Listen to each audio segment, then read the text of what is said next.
Hey guys, got a chance to get out last night and did some really good work. We're very physical game, as you could see during the game.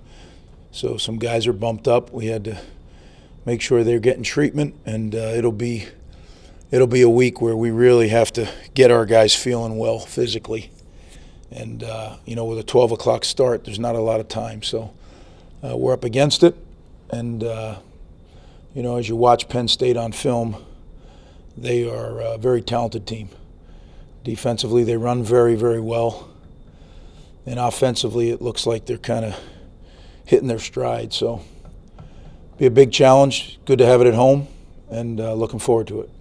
If I can help you anyway, I'll try here. We'll take our first question from Tom Canavan, AP.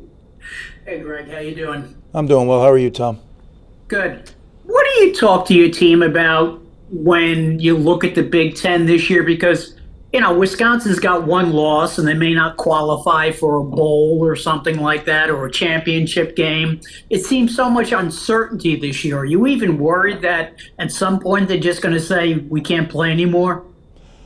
I think everything's on the table, Tom. I really do. And I've told the guys there's nothing guaranteed this entire year. And really in life there's nothing guaranteed, period. But certainly 2020 has shown us that, it's day to day, literally.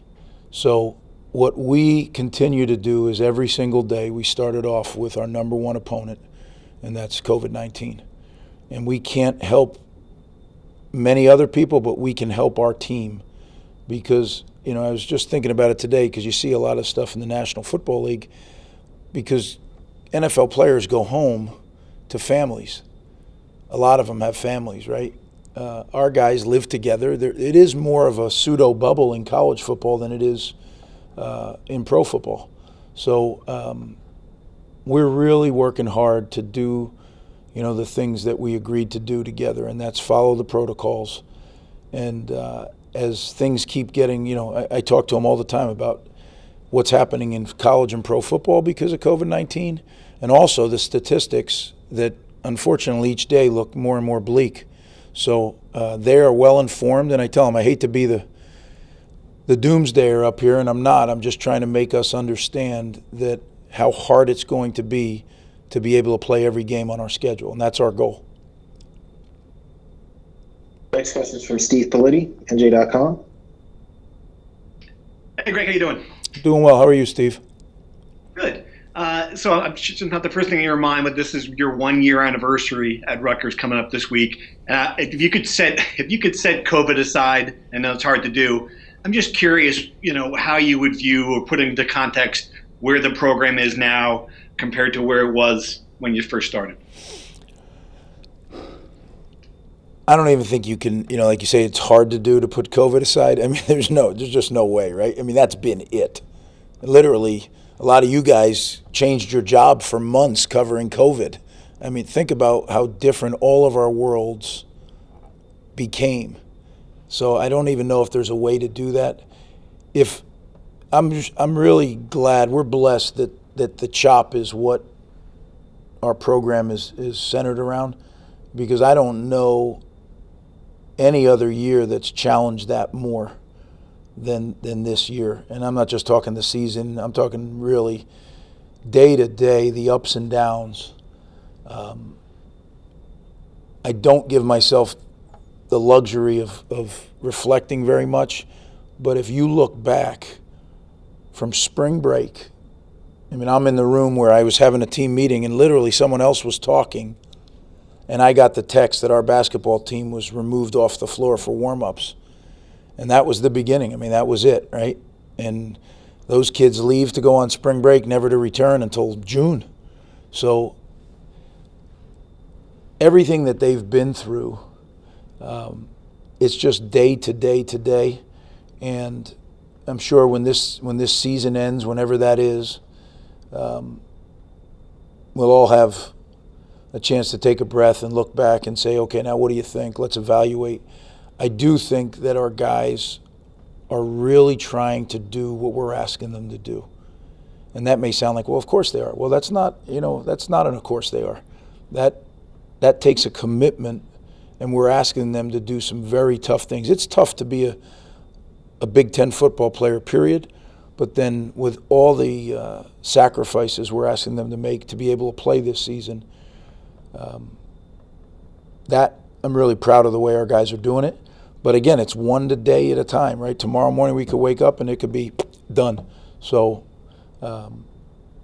today, sitting here, standing here, I'm feeling good about where we're headed.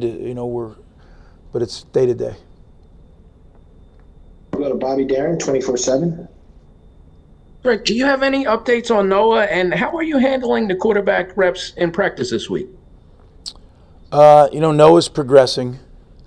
We're going to handle the quarterback reps however it best sets up for us to have a chance to win the game. And a lot of times when you have guys that are coming off injuries, you have to see how they do. So you have to have your plan, then you have to have your contingency. If that doesn't work, then what are we going to do? And that's always mapped out. And we'll just kind of roll with it and see how it plays out this week. And then, make a decision as we did last week, depending on how everybody is. Keith Sargent, NJ.com. Greg, I know you study a lot of different things, but any idea the second quarter of games? I think you've been outscored 81-27, 16-0 against Purdue. I know the Ohio State game also, makes it a little bit more lopsided. But any idea second quarter of games why that's been an issue for you? No, Keith, we've talked about it a lot, actually. Second quarter is like a dirty word around here lately. So we have to figure out how we can perform better. Again, in our mentality, chop is one play at a time, one action at a time. So I don't like to get, too into fourth quarter, this quarter, that quarter. I try to look more at what are we doing differently in the second quarter than we are the first, third, or fourth, rather than what can we do differently. I want to see if there's anything, and we've been looking at it, and obviously if there was, we would have changed it, right? We would have got back to what we were doing.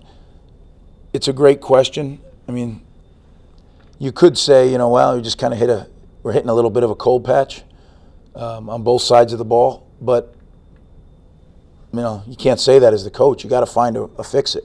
So haven't done a good job finding that fix-it yet, but we're gonna really keep working at it, and hopefully we can get it cured. James Cratch, NJ.com.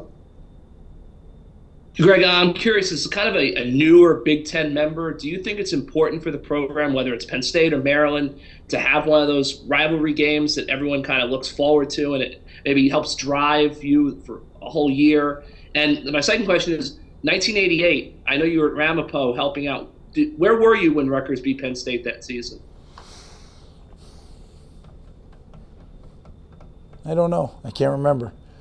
I was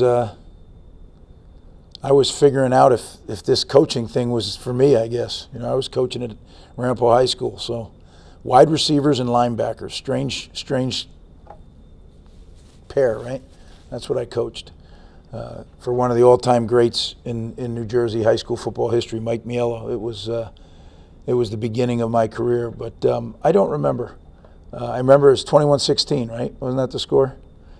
And Coco made the big play, Doug Kokoski. And he made the interception to seal it, I think. That was certainly a big win at the time. That was the year that Rutgers beat Michigan State and Penn State. And the reason I remember that is the following year I came as a GA to Rutgers. And back then, nowadays kids make their own videos in 12 seconds, but back then you had to go and send all your stuff to a highlight film maker, and you had the voice talking over it. It was outstanding, right? And everybody sent it. And I remember it like yesterday. The big line at the beginning of that, it wasn't a video, whatever it was, a film, was beat State in '88. that was the theme of that, right? So it was Michigan State and Penn State. So to your question, as far as a rival goes, look, we're not Penn State's rival, right? And that's clear. And the reason is we haven't given them a reason to make us their rival. When rivalries develop, it's because there's great contests on the field, there's great recruiting battles, and that's why so many rivalries are regional, because you recruit the same kids and you have great games, and it grows over time. I don't think you can make a rival. I don't think you can say, oh, that's our rival. I don't believe in that. So if we play well enough over a number of years here in the game against Penn State, it would be a natural rival, bordering states, all that. But Rutgers has not given a reason yet for us to be Penn State's rival. That's up to us. Coach Schneiderite from Rivals. Coach, you spent a good early chunk of your coaching career at Penn State. I think it was 5 or 6 seasons. So kind of a two-part question. What does this game mean to you? And I guess what's your most fondest memory at coaching at Penn State? Well, the game means that it's a Big Ten game and we have an opportunity to win it. So it doesn't, every game's critical, right? So that isn't an issue. I have a lot of fond memories about Penn State. I learned, it's my first full-time job. Coach Paterno gave me a chance at 25 years old to be the secondary coach. That doesn't happen very often. And just coached great players, worked with great people. It was really Coach Paterno gave me an opportunity, and I learned a ton under his, him as a head coach. We'll go to Bruce Beck, NBC. Hey, Greg, does the chop keep you grounded when you come off a big win like you had on Saturday and you have to refocus for a game really fast in this environment? Is that something your kids understand as well? I think it does, Bruce. I think as a way of living your life, it does, right? It's no matter what, you gotta swing it again. You gotta go. And but I do think it's a coach's job. And I haven't done a great job always over the course of my career after big wins, making sure that we are back on task. And that's something that I think is important for me as a head coach to make sure that happens. So we'll see. We're going to go to Chris Eisman with Gannett. Greg, we had spoken the last couple of weeks about holding on to leads, and while I know it's only one game, do you think that coming back from a 10-point deficit, then holding on to the lead and winning the game can have a big impact on the way that they learn how to win going forward?